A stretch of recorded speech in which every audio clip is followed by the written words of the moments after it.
You do return to the company when Steve is back and healed after this injury.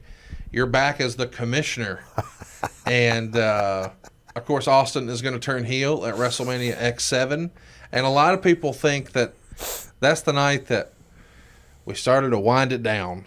Maybe in hindsight, it was a mistake. I know Michael Hayes has often talked about back in the territory days, you leave when you're on top. You don't wait until the crowds start falling, because if you're on top when you leave, you've always got a place to come back to. And I think maybe Steve was trying to be a little old school and thought, I'm kind of running out of stuff to do, running out of opponents. But if I just switch to the other column, if there is this imaginary list with a line drawn down the middle, here's the heels and here's the baby faces, I can get a fresh coat of paint. But it feels like nobody wanted to see that in hindsight. Well, a couple thoughts on that.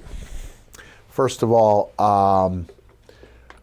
if Steve had left before the heel turn, there's no what, which has haunted us ever since. Yes. I'd say if you want to pay tribute to Steve Austin, be a trailblazer and come up with your own idea. Don't rehash something he did darn near 20 years ago? Yep. Or second, that was a negative. Positive is, without the heel turn, there's no mini cowboy hat. Yep. There's no badges.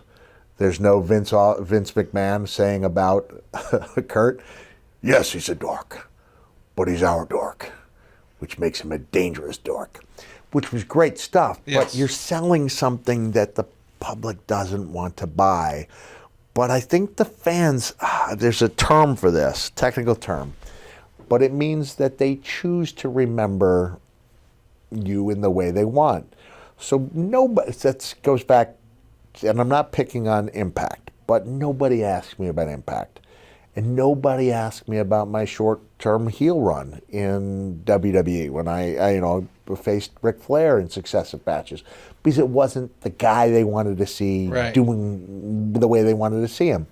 So with Austin, I mean, he's still going to have the biggest crowd. Yes. You know, when he goes, if he's at WrestleCon, he's going to have the biggest line. You know, and he will make an incredible amount of money for a very short time there. And that's because people remember what he meant to them during that run. But even though we say, okay, that's not the Steve people wanted to see, it was still Steve. It was still Steve at the top of his game, or darn near close to it, helping make people who would go on to fuel the company, and then having those couple of dynamite matches after the turn with The Rock.